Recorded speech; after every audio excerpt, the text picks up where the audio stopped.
Hey, welcome to La Cucina Famiglia. I'm Angela Dominic, and today we're in a top secret location with the North Shore's premier microphagist, Doogie Russell. Doogie, tell me what a microphagist is, please. Microphagist sounds like a pretty important word, doesn't it? Sure does. Yeah. Actually, I told my wife when I died that I wanted in my obituary that I was a microphagist, and a lot of people are going to say, wow, Doogie Russell was a doctor, you know? Kind of sounds like an important one. It does. It sounds very important. But all it means is that I am a person that hunts and eats wild mushrooms. So you really like the mushrooms, huh? I've been liking mushrooms since 45 years ago. 45 years. Yes. We got some tools here. I see you brought your basket. I brought my own little basket. I don't know how much I'm going to get in here, but tell me about what we've got that we need to go do what we're doing today. Today we'll fill both of these baskets because the mushroom that we're hunting for is the hen of the woods and the chicken of the woods. Two great mushrooms for cooking. Okay. And one great tool to have for this particular mushroom, when you're hunting smaller mushrooms, you only need a small knife. So these are going to be some big guys we're looking at today. You know? All right. But for these mushrooms, they sometimes go up to, I picked one 54 pounds last year. That's you need giant. a good size fillet knife so that you can get up under the mushroom and cut it off level at the ground. So you got to have that knife, the big basket because they're big mushrooms. And we're going to pick a lot of them. And we're going to pick a lot of them. And you want a good pair of clippers with you also so that when you spot one of these mushrooms and it's covered with spiny growth or whatever, Yep. You're not reaching in and cutting yourself. You just trim around, get everything cut out, and then gently cut the mushroom out and no blood. So we're looking for some easy access mushroom foraging. That's what we want to do today. Yeah. All right, so I guess what we need to do now is grab our stuff and head on in, right? Head on to the secret place. All right, here we go, and we're off.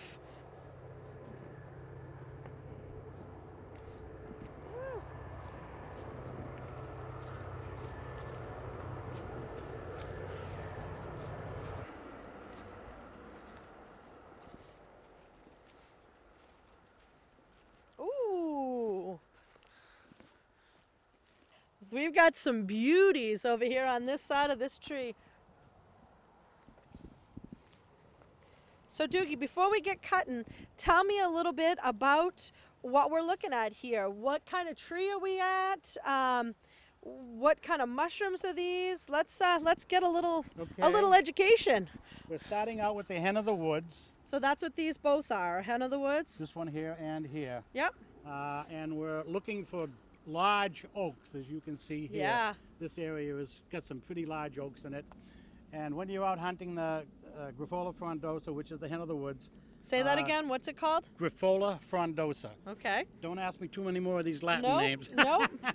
But anyhow, you want big oaks. The bigger the better, the deader the better.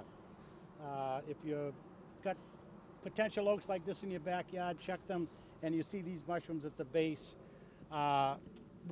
check with someone to make sure that they're good, but you could get some wonderful meals out of one tree. Tell me how you know that the mushrooms are, you just said if they're good. Tell me how you would know whether or not these beautiful giant mushrooms around the base of this big old oak tree are eating mushrooms or whether they're poisonous mushrooms or what we got going on.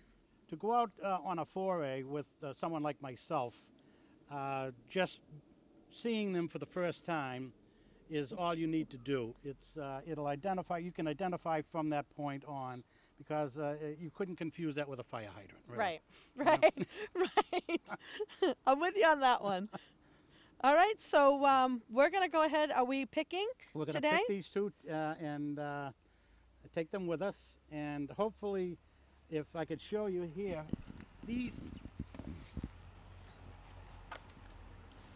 this one here, I'm just going to get under here and slice this, like so. Where the big knife comes in play. That's where the big knife comes in play. Ooh, it looks almost like a root of a tree. Now, to save a little time here and mud and so forth in your car, you take that and put it down, and you've got the nice clean meat here. You got a few bugs that you're going to run into every now and then, but as you clean them, you'll get rid of them. Give them a little tap, Whoop. and there we are. Nice, fresh, clean white meat. Those are beautiful. These are beautiful. Yep. This is a little on the far side. And how do we which know I'll that? show you later on. Okay. As you can see, if you can zoom in here, you can see the gills are getting pretty heavy.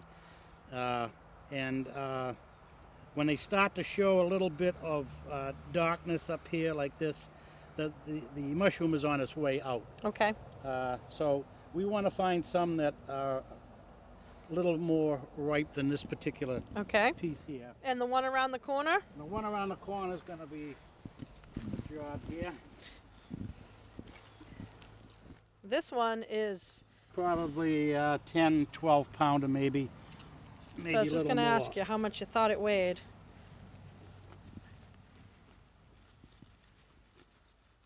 So we can do a lot of good cooking with this one. You can do. This is enough for one family for the year. Yeah. Right here. Ooh, look at those.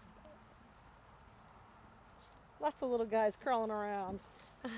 Now again, you're going to be putting this in your car, so another good reason for the long knife is to get rid of some of the dirt.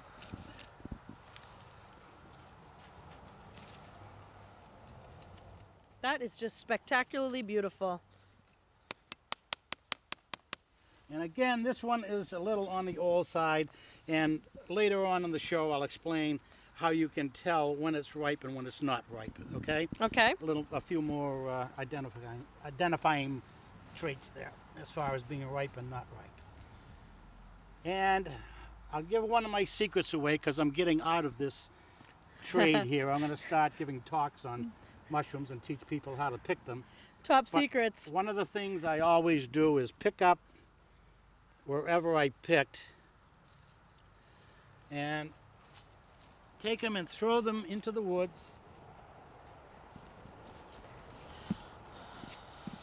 Because if someone else happened to hit this tree, they saw all those pieces around, they'll say, hey, there was a big mushroom here, someone picked it. So I cover it up as much as I can. So people don't find your secret locations. Exactly. They won't find it. And I take these here off into the woods. So we'll take this with us.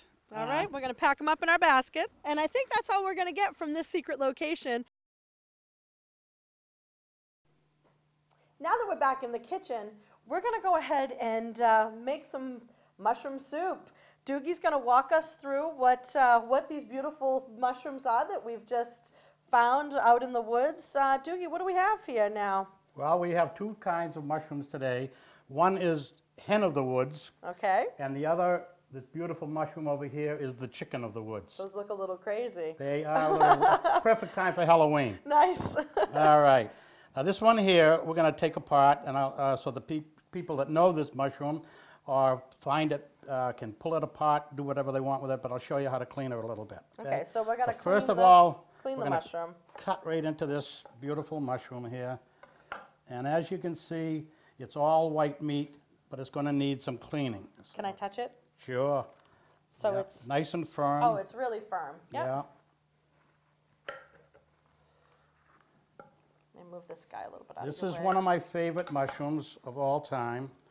And you can see right here, this is just all clean white meat and almost ready to go. Just a few trimmings here and there. So this must take a marinade really, really well if you were to marinate it and grill it or something like that. I've marinated these and they're absolutely wonderful. People Yeah. freak out over them. Yeah, I bet. You can do almost anything, any type of cooking with this particular mushroom. Spaghetti sauces, saute them, gravies. They hold their texture very well. They have a crunchy texture to them.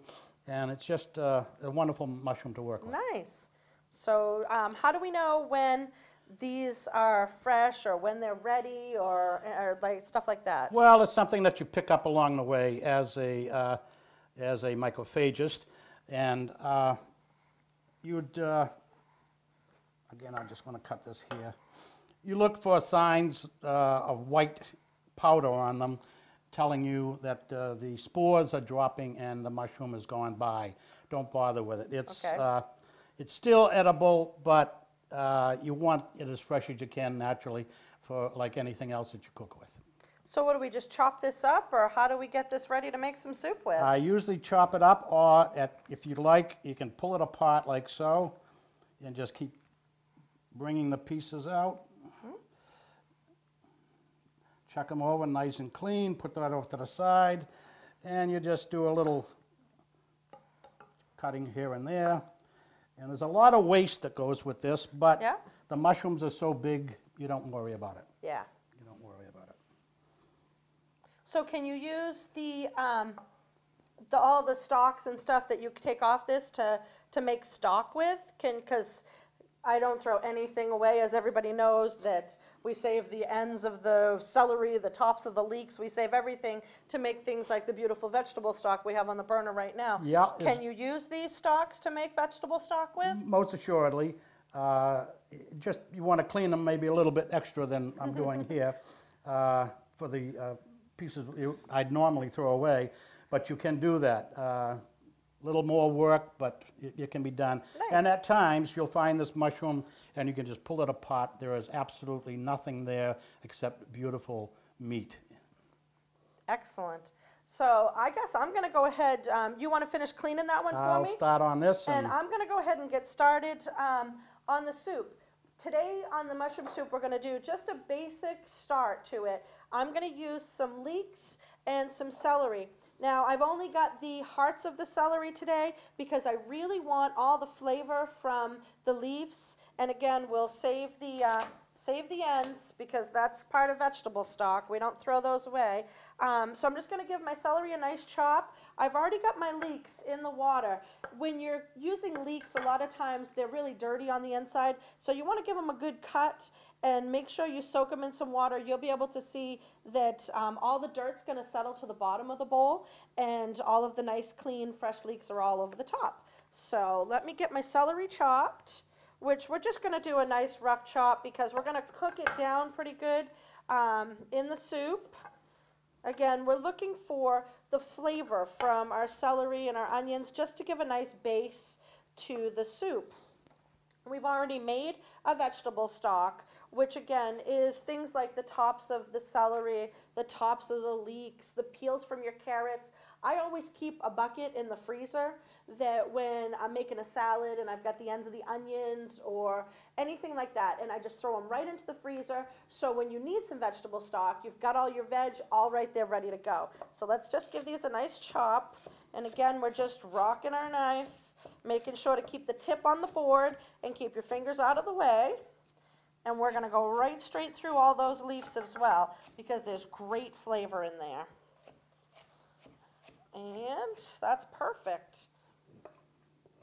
So how are we doing over there? We're doing just fine. Good. All right. I'm going to get my pot on and get a little bit of oil as well as a little bit of butter. I'm going to start this with a little bit of butter just to add some richness to it. So we're going to come over to the stove and while Doogie's cleaning some mushrooms, get my burner up and going, and let's throw in